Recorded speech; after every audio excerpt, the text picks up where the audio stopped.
Welcome to the Ian Bousfield Experience. I'm glad you're here. This series of podcasts are just things that come up in my mind when I'm thinking about playing, when I'm thinking about teaching, and general thoughts about music. There are some things here that I hope you'll find really useful. And don't forget, if you've got any comments or if there's anything you want to discuss further, go to ianbousfield.com. I'm sitting here in the Getzen factory with two people who bear that name. I'm with Brett and Adam Getzen. And before we go any further, I'd like to really make it very clear that this podcast is not brought to you by the Getzen Corporation. It's not an advert for Getzen, although I do play Getzen, and my history with the Getzen instruments goes right back to, I think, 1971, when my first teacher in school played a Getzen Eterna cornet. In fact, he still does. And a man called Graham Walker, who was a wonderful player and still uses the instrument, and he was a huge inspiration to me, and I loved his instrument. He's one of those with the funny curly round tubing bits underneath, was all I knew when I was 7, and I really wanted one day to play a Getzen trombone. So actually it's a bit of a dream come true for me. I feel a great connection to the company, and I value very highly that it's still a family business, and I thought it might be quite interesting for you to get to know a little bit about this company, how it's come to this point, and to get to meet Brett and Adam, in many ways the invisible faces behind this product. So Brett, Adam, welcome. Thank you very much. It's a pleasure. So could I start, maybe, Brett, could you tell us a bit about the family origins in Germany? Whereabouts does the name come from?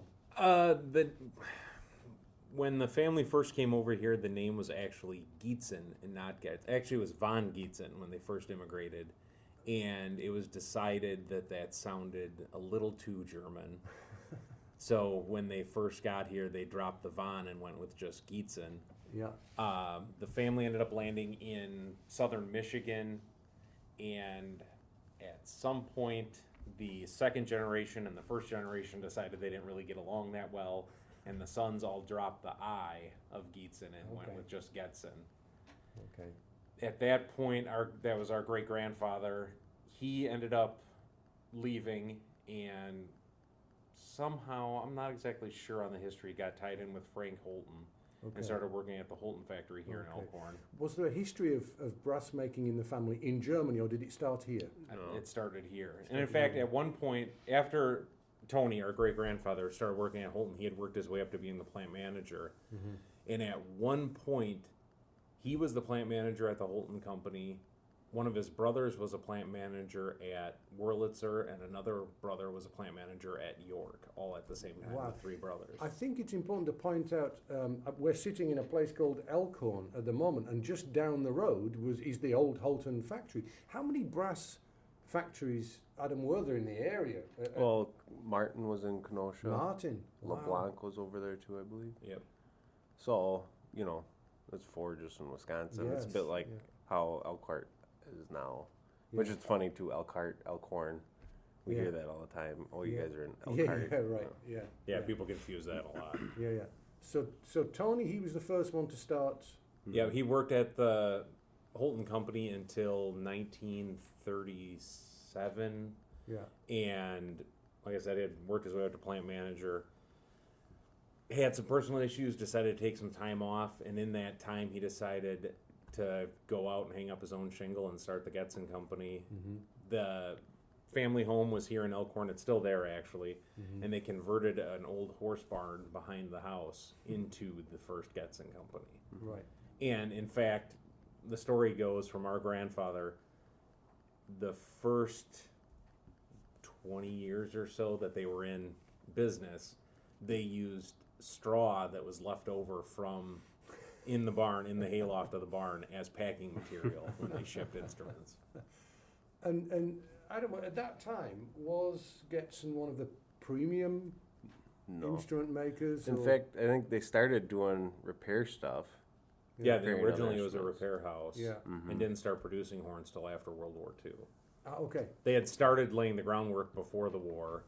Mm. And then, of course, war breaking out, there was Yeah. no labor to be had and no materials to use. Right. So it was Yeah. probably about 1946 the first trombones were produced. Right. Okay. So the trombone has always been very important to Getzen right from the beginning. Mm-hmm. Interesting. Yeah, and the 46 the first trombones came out, and then it was late 47 and into 48 trumpets, cornets, Mm-hmm. and then bugles and marching brass followed Yeah. shortly after that. Yeah, I mean, I think a lot of the reputation of the company has been based largely, or was up to a certain point, based on the trumpets and the cornets. Mm-hmm. In fact, only a couple of weeks ago, a Belgian professional player from Belgian brass said, "Hey, do they still make trumpets? My first professional instrument was a Getzen. I really liked it. It was a bit too small, you know, but in the end, so I went on to something else. So, you know, that reputation was already there. Well, a lot of that was cemented in the 60s when Doc Severinsen joined the company, and they Right. started making a Doc Severinsen model. Yeah. At that time, it was the best-selling professional model trumpet in the world. They actually had to build a second factory just to keep up with demand for the original 900 to turn a Doc Wow. Severinsen Wow. trumpet. So for a lot of people, at that time and since, Getzen is a trumpet company first. Yeah, yeah, okay. In all honesty, though, trombones are probably what we're more known for around the world. Yeah, yeah. And when did this factory get started here? So our grandfather, Bob Getzen, worked at the Getzen Company. There's a long tradition of, except for us, Yeah. of fathers and sons not getting along. He finally was tired of working for his father and left the Getzen Company and started Allied Music, which was a wholesale repair house for band instruments at this location. That was in 1959. Okay. And Wait. shortly thereafter, our great-grandfather then ended up selling the Getzen Company to a man by the name of Harold Knowlton in 1960. And the two sort of operated in the same area next to each other, helped each other out in some cases, and grew. And missing a part of that is that Tony, our great grandfather, would not sell the company to his sons. Yeah, at that point, He did not believe that they could do it. he had three sons. Yeah. One of them did not the youngest saw the headaches that it caused between father and son with the other two, and decided to become a lawyer. And the other two sons worked there. Bob he was vice president of production, and then his brother Don Getzen was vice president of sales. Yeah. And when Tony decided that he wanted to sell, they went to him with a plan for them to buy it out. And in his head, they were just the kids that couldn't run it, so he ended up selling it to someone else. Sounds quite typical. Yeah.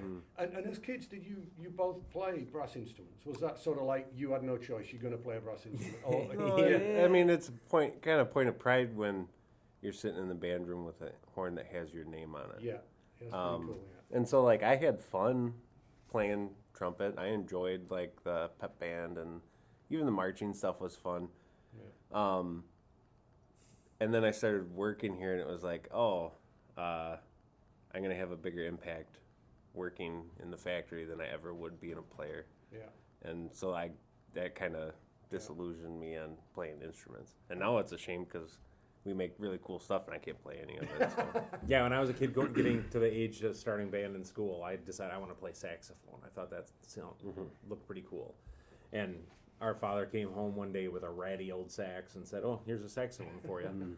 But if you choose to play trumpet," and he pulled out a beautiful brand new cornet. So I mean, what choice did I have? Of course I was going to take the new one. Our sister played saxophone. Yeah.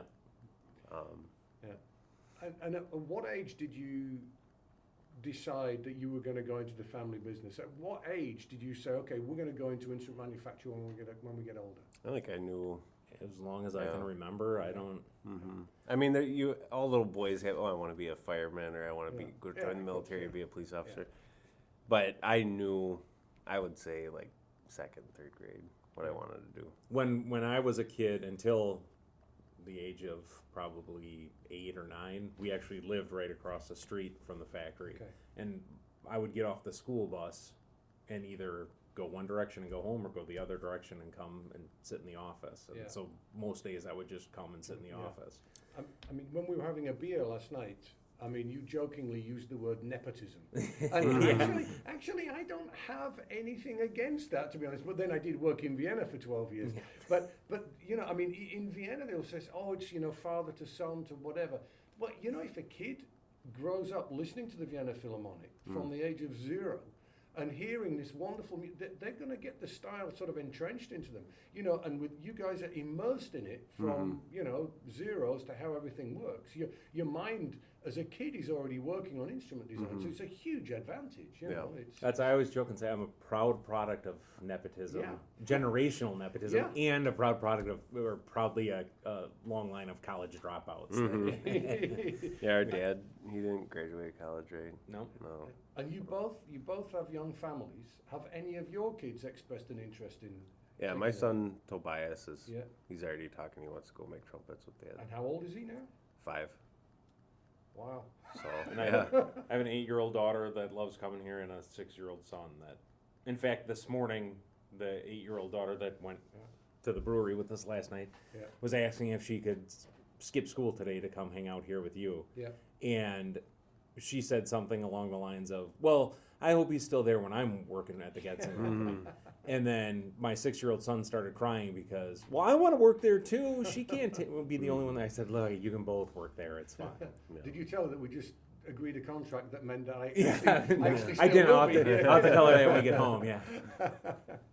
Great. Now, tell us about, and this is going to be the interesting one, I think, for trombone players, because there's a big misconception about the two marks, about Getzen and Edwards. So could you tell us, please, who Edward Getzen was?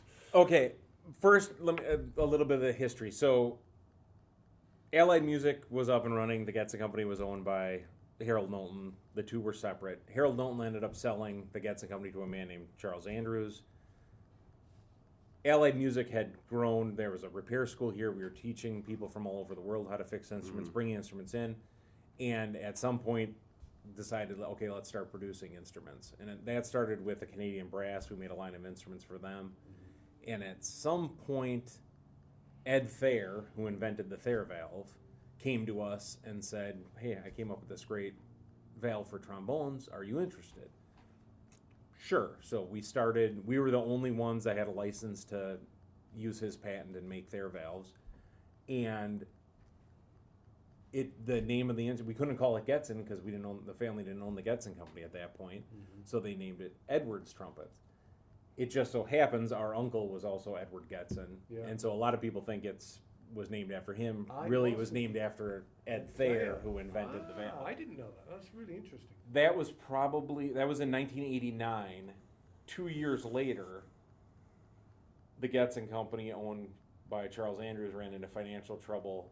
They declared bankruptcy, and our uncle Ed and our father Tom was able to buy the Getzen Company back into the family, and then melded Allied Music and Getzen together. Yeah. An interesting thing there too is Vito Pascucci, who owned LeBlanc and Martin.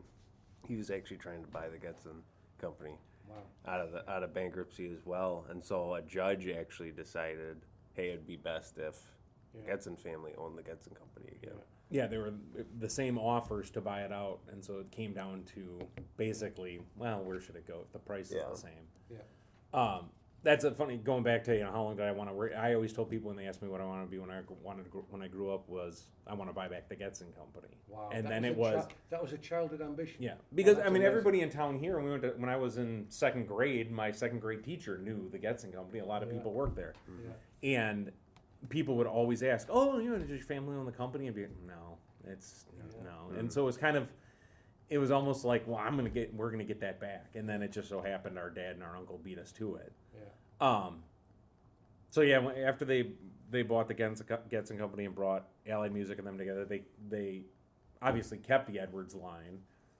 Didn't want to name it Getzen. At that point, the Getzen Company didn't have a very good reputation. There had been big decline in quality, and so we operated basically everything folded into the Getzen Company. Allied Music became a subsidiary. Edwards became really just a line underneath of Getzen. For, I want to say it was 4 or 5 years, we continued with Allied Music and Getzen, so repair and production.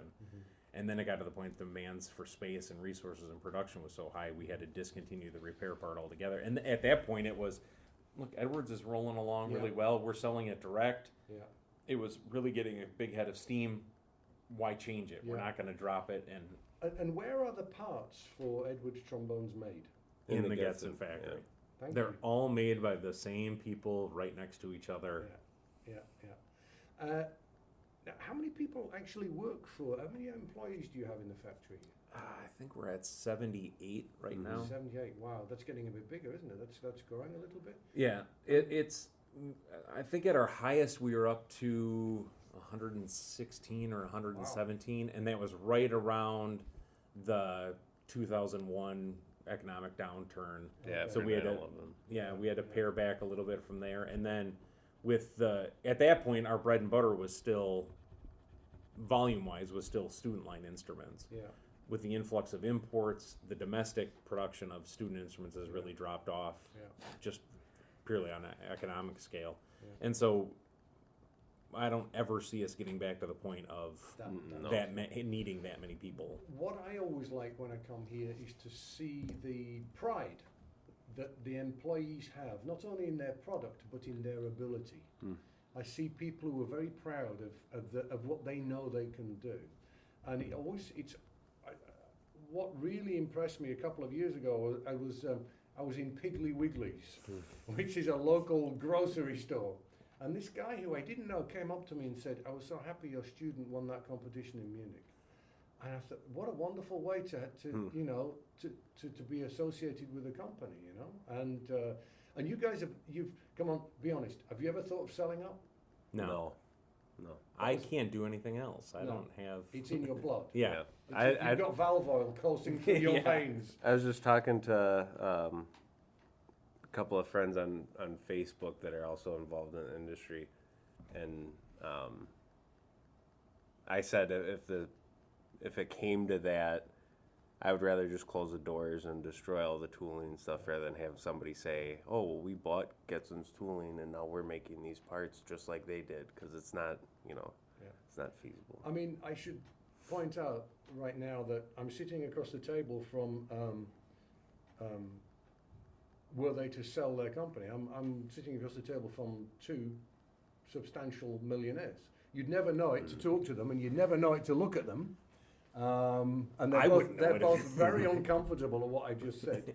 And we'll cut this out if they like. But you would never know it. They're two very down-to-earth people who believe in their product and are running a family business. You can feel the tradition and the responsibility. I can feel the heritage that you have behind you. Like I said to you the other day, if you were to ever to sell this, at 3 o'clock in the morning, your great grandfather would be standing at the end of your bed. Yeah, I think there'd be some angry people at the pearly gates waiting for us. Yeah, for sure. Well, and we had talked a little bit yesterday how, as a kid, you always, I can't wait to own that company someday.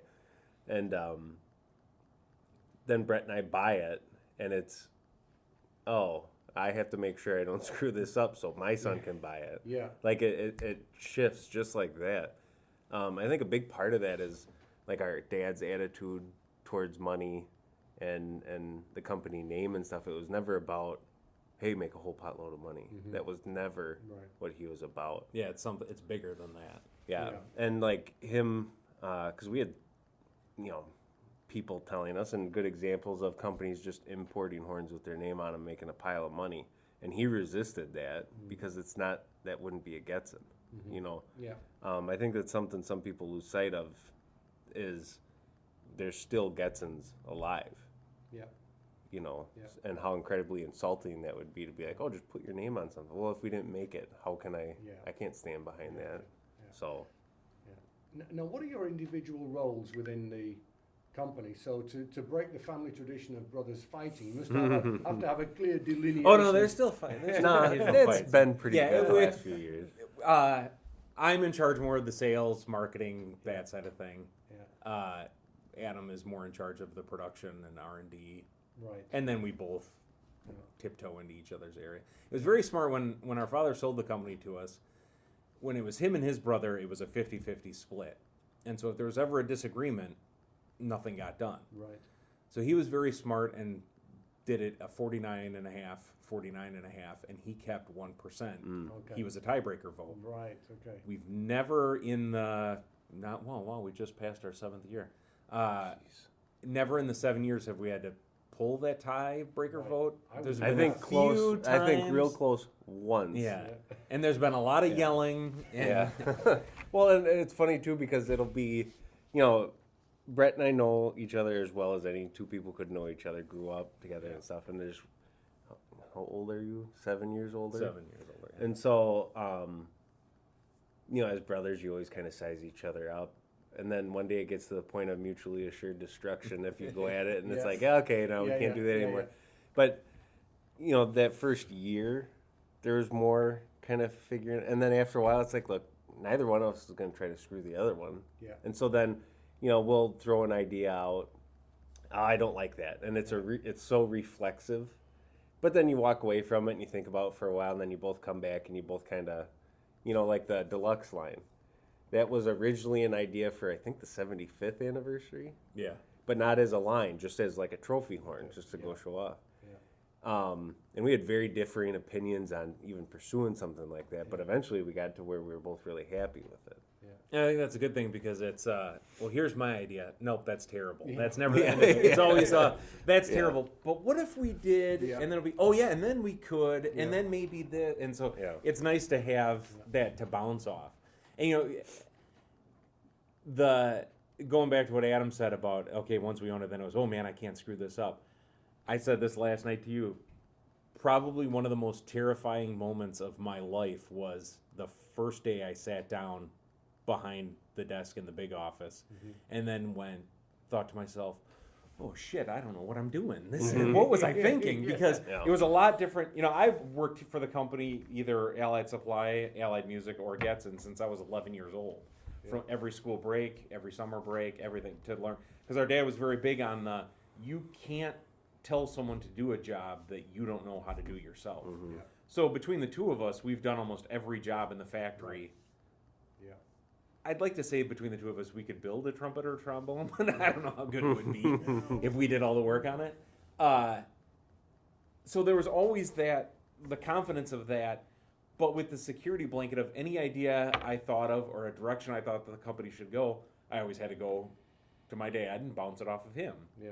Knowing that if it was a terrible idea, he would be more than willing to tell me it was a terrible idea. Mm-hmm. And once we were in charge, it was, I don't have that person anymore. But does he? What kind of a guy in the background is he? Is he in the back, or does he come in and look at what you're doing? Is now, he happy with what you're doing? Oh, he doesn't. No. For the first, I would say, 10 months after he sold us the company, he never stepped foot in the factory. Wow. He moved his office to Allied Supply, our sister company next door that does tools and parts, and never came over here. That's wonderful. And then after that, then he would come over, and he's still, now he works 2, maybe 3 hours a day, comes in and just chat, and then at Allied Supply. Yeah, at Allied Supply. And then every once in a while, he'll come over here and just pop around and say hi to everyone. Yeah. Mm-hmm. He checks in with us, but it's never, you should do this and you need to do that. That's wonderful. It's more of a, hey, really it's yours now. You figure it out. Wow, fantastic. And Adam, you're quite involved in your hobby is trumpet design as well as your job, isn't it? Mm-hmm. You've got a lot of interest in that. What philosophy are you going down? What lines are you going down? What are you trying? What are you making? First off, I do all the design stuff with, especially trumpets, with Jim Stella, who has been in the industry forever. Yes. So how that'll work? Jim and I have a theology of process, not design. Yeah. So it's the way we go about setting up a design, evaluating what we've done, getting feedback that steers the design. We don't go, heavy horns are the best, or this. Yeah. We don't even bother getting into that. And in fact, a lot of the new stuff is we just do whatever we want. Yeah. Make it work. Yeah. The X13, probably the horn that we're most proud of so far. That was a ground up build. And it was to get Paul Tynan and Edwards Artis off of old Gen X. Mm-hmm.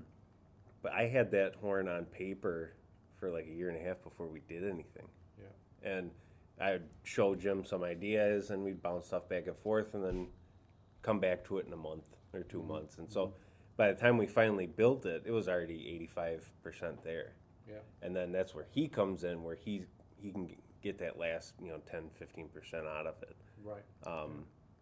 And then as far as trombones, that's me probably not knowing well enough. I've never played trombone. I've never cared to learn how to play trombone. No but offense. I can design. Yeah, I can design. What makes you any different? Right. But I can learn how to play a bloody thing properly. I can design instruments, and it's interesting because Christian, it's very much his realm. Yeah. And he's working on a tenor, a new straight tenor. The first trombone I'll be doing is a deluxe straight tenor, and so he's already. Oh, I can't. I got a horn. that we can put up against that. And it's like, oh, come on, it's not really a fair comparison, but I love it. I mean, people think, especially players, think about design stuff, and they'll, oh, what about this? What about that? And it's like, I do this for my job. Yeah. And I do this with horns I put my name on. Yeah. And this is what I spend like 70% of my waking hours on. So it's not a hobby. Yeah. I happen to really enjoy it, but it's something you can't turn off. I'm always thinking of something, or you learn from previous horns, and it just keep building. The unique approach that Jim and Adam take to it too isn't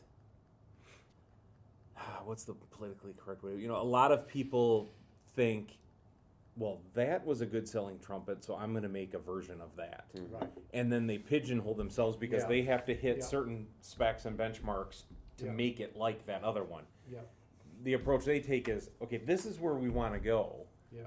final product-wise, performance, Yeah. and let's just see what we have to do to get there. And it might be the first idea, nope, that was terrible, that was awful, scrap it. This one thing was good, so we'll try that with this instead. But the people who designed those sort of holy cow instruments, they were not copying anything. Right. They Right, went in right. their own direction. So why shouldn't that be what we do? It's Right. like, okay, like you say, end game, we want this sound, we want this response, we want this type of instrument.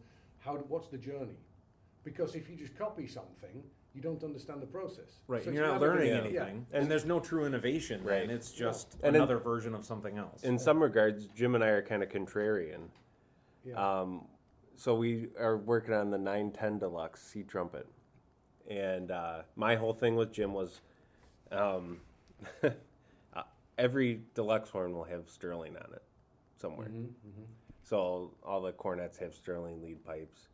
The trombone will have some Sterling pieces on it. And so we posted pictures of this 910 Deluxe, and there's people, oh, you can't make a C trumpet with a Sterling lead pipe, it'll be too bright.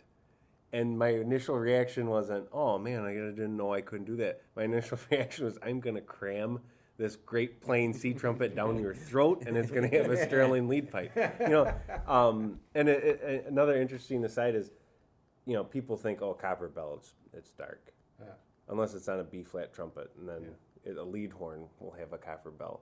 So I like taking stuff that other people have failed at or couldn't make work, and I like making it work because it's like, look what we did. It's a challenge. There's a lot of misconceptions about design and stuff that absolutely. works and doesn't work. Well, that's a lot of people don't realize. Instruments are a sum of all parts. Yeah, greater than You some can't just take tight playing horn, make it large bore, and now it's going to play more open. No. Right. Because that's just the valves. And it's the same on trombone. You can't just say, well, I want it to have a little more, so I'm going to put a rose brass bell on and that'll fix all the problems. Well, it doesn't, because every other part of that horn is contributing just as much as the bell is. So if you change the bell, it's not going to be, it could be better, it could be worse, it could be indifferent. You have to look at everything. So to just take one existing trumpet and say, put a sterling silver lead pipe on it. Right. Yeah, that's not going to work. No. But if you design it with that intention in mind and manipulate every other component to work well with that, then the results are better. Yeah, I think one of the problems that you guys are facing is that every brass player is an amateur instrument maker. yeah. They all know. We all know how to do it. I mean, I've been involved in instrument design, hands-on now, since 1990, and I've now reached a point where it's just like, no, I don't know what I'm talking about. I'll leave someone else to do that. And I see these wonderful moments. Like last year, Kristen came and did a class for my students in Switzerland on how to choose an instrument. And there was this one guy was saying, my sound's a bit tight, I'd like it to be a bit more open. So he said, okay, look the other way. And Kristen got a screwdriver out and just moved the screw on his water key and gave it back to him.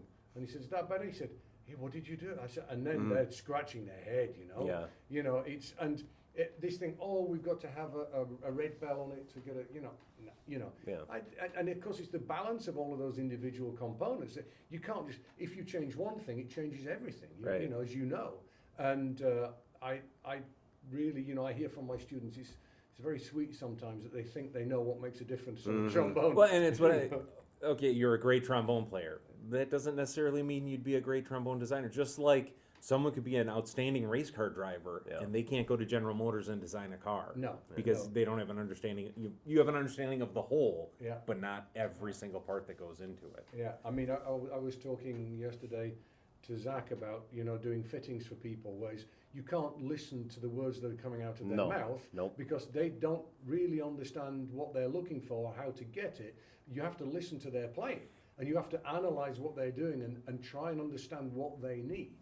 Well, and part of it too, the terms and everybody in the industry use it, but it's also subjective.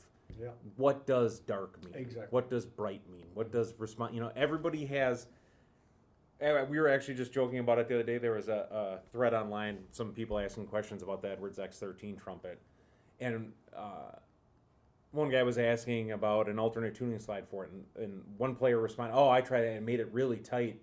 And the blow real tight, but it made it more responsive. Another guy said, "Oh, really? I felt it really opened it up and made it feel loose." And it's like, you guys are experiencing the same thing, just describing it in a different way. You see, words are terrible. Yeah. I mean, it's the best we've got. Unfortunately, it's the best form of communication we have, but they're not very good. Anyone who's been involved in a relationship for a long time knows that, you know, they don't work a lot of the time, where you finish up saying, you do not understand what I'm saying, you know? Right.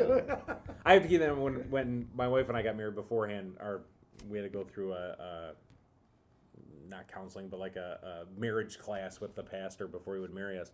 And one of the things he had us watch was a seminar, and the whole thing was men speak into blue microphones and hear with blue headphones, and women speak into pink microphones. So what a woman says when it comes out of her mouth, it makes perfect sense to her. But when a man hears it through his ears, the interpretation could be different.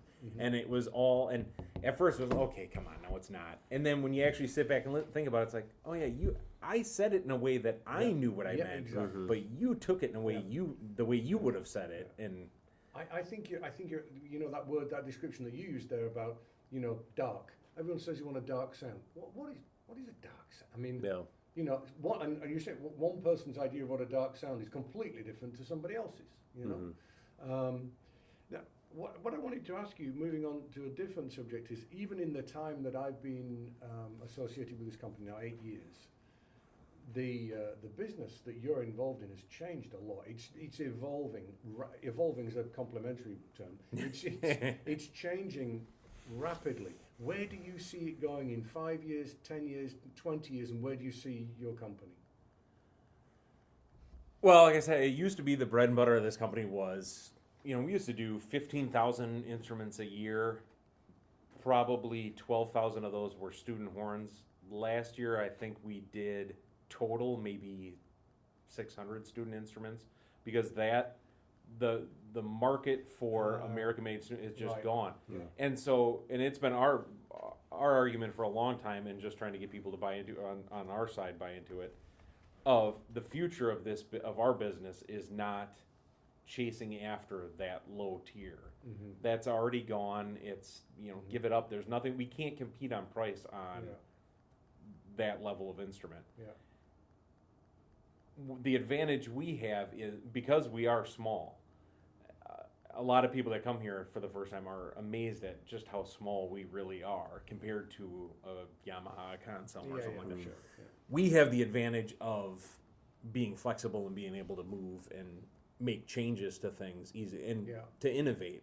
And I think a lot of people, there's a lot of chasing after the volume with the lower price instruments and ignoring that middle tier to professional. Everybody wants to come out with the best selling low priced instrument because I can sell 10,000 of them. And everybody wants to come out with that real high, what they say is a real high level boutique, Yeah. $7,000 tenor trombone. Yeah.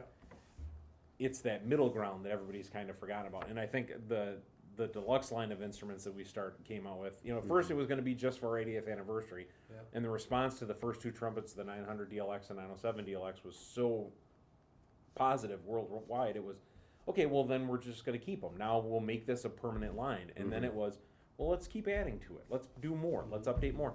Because it's hitting an area that everyone else is ignoring and forgetting. And I think that's a big part of the future for us, is that innovation and that willingness to say, yeah, you know what, 800 deluxe cornets that we just came out, that's not going to be $1 billion a year industry. But that's something we can be proud of, and that's our place. While we're still pursuing innovation on the extreme upper end, and we're just ignoring, just let the bottom be the bottom. We'll leave that for someone else because it's just that's not our world anymore. And are you finding it easy to recruit people who want to make brass instruments these days? No. Oh, okay. And I mean, it's never been because I'm trying to think if there's not, a machinist for our CNCs. That's kind of a universal thing. But everything else is pretty specialized labor. Right. And most of it is skilled labor. Yeah. We make a new hire in the bell department or in the buffing room or mounter. They might not be a profitable employee for a year. Right. And it'll be 3 or 4 years before they know how to do all the stuff that they need to know how to do. That's amazing. Before they're even good at it. Yeah. That's the thing. I always tell people, we don't have any broom pusher jobs. No. And there's unless it's someone coming from another instrument manufacturer to work here, there's no other job that can prepare you for what is happening in the factory here. Yeah. So it takes a lot of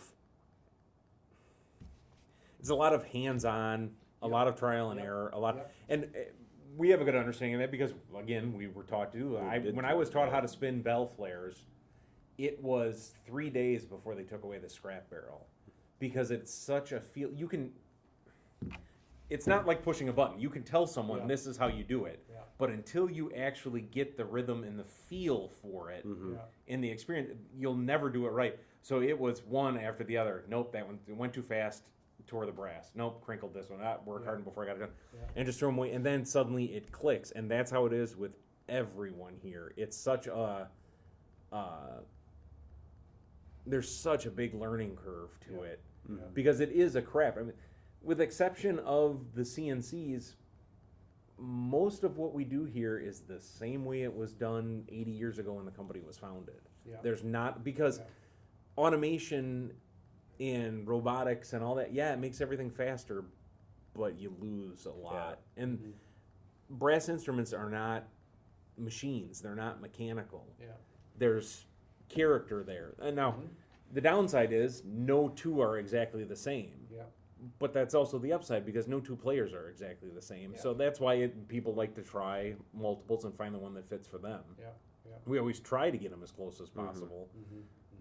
But you're dealing with art, really. I mean, it's I think this, for me, I think when I come here, this pride, like you say, I mean, the enthusiasm with which you guys speak for your job. At the end of the day, it is a job. The enthusiasm, the love of what you do is the same as when you speak to a top player. They're constantly obsessed with what they're doing, trying to looking for 0.1% here or there, and I see that, as it were, on the shop floor out there. I see that in the factory. I see people, like I say, who are really proud of what they're doing, which I think is, and I know, Adam, you're going to work on having tours of the factory for people to come and look, and I think it'd be fantastic for people to see that. I think that's a wonderful insight, into the Getzen factory and the family business. Is there anything you'd like to say? Anything before we pass judgment? Before we pass sentence? Is there anything that you think you'd like people to know about what you're doing? Now we should have done this last night at the brewery. Well, Yeah, we're we having should. a couple beers, that There would was have a lot. There was a lot more. I would have had to have taken a few more bloopers been- out. yeah, it would have been more colorful conversation, but probably more entertaining. Yeah. There's a right way to do something, and then there's a more profitable way to do something, and we're always, you always balance that. Mm-hmm. And our answer has never been, well, let's import or let's cut corners here. Mm-hmm. It's always been, okay, well, if it takes a little extra time, but it's the right way, that's how we'll do it. That's one thing we could easily cheapen and make our costs lower on lower level instruments, but our pistons, for example, whether it's a $4,200 Edwards X13 trumpet or the $900 490 student trumpet, the pistons are honed and lapped and manufactured the exact same way here. And labor is our number one cost. Yeah. So if we could shave 5 or 10 minutes out of a trumpet by not honing or not lapping the pistons, that would be a significant savings on that trumpet. But then we would lose something, and so why we don't want to put our name on something. We could probably make a student trumpet for a lot less money, and sell it for the same and make a lot more profit. But then we're putting something out that just isn't. We would know. You would know. And it's frustrating to look at others that, quote unquote others that do that, and the acceptance. I don't know how to way to say this where it doesn't sound insulting. The acceptance of that mediocrity from other people, where it's, this is good. I guess this is good, so then this is always good, and not knowing, no, there's a higher standard. And it's the worst part about that is it's just done for money. The cheapest thing in the world is just done for money. But that plays out in everything in life. In all areas, and also another thing, you guys. You have there are 80 families out there who are. You have that responsibility also on your shoulders. That's the scariest part about it. There are 80 families out there who you're supporting, and they depend on you. So that's it's a lot of weight on your shoulders as well. Plus, there's also the, if we made a poorer quality, cheaper student instrument, there's also the weighing on that poor kid that gets that horn and expects it to be something that it's not. We're hampering his future development, and plus that's very short-sighted for the industry as a whole, because if we're putting out there for beginners to start on a subpar instrument, they're never going to stick with it and get to the high school level, the college level, the professional level, because at some point they're going to get frustrated and just give up, and we're going to end up, just for the short-term gain. In the long term, we're going to be ruining our customer base and our reputation. I mean, it's interesting. I mean, Kristen Grego said to me right at the beginning, because I actually gave Kristen some lessons 20 years ago when he was studying trombone. He came to London, and he said that he really believed that if he had the access to the equipment that he now makes, he wouldn't be an instrument designer and maker. He'd be a professional trombonist. And that, that's really insightful, that the equipment that you make can really make a difference to somebody's life, in that regard. If you make the right piece of equipment for a kid at the right age, it's going to start them off right.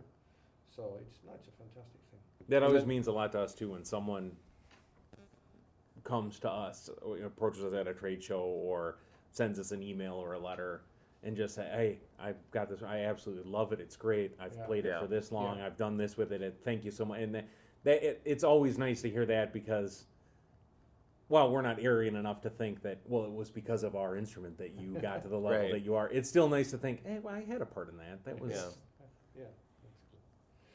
The Getzen Edwards show you talked about, I think we're tentatively planning that for August.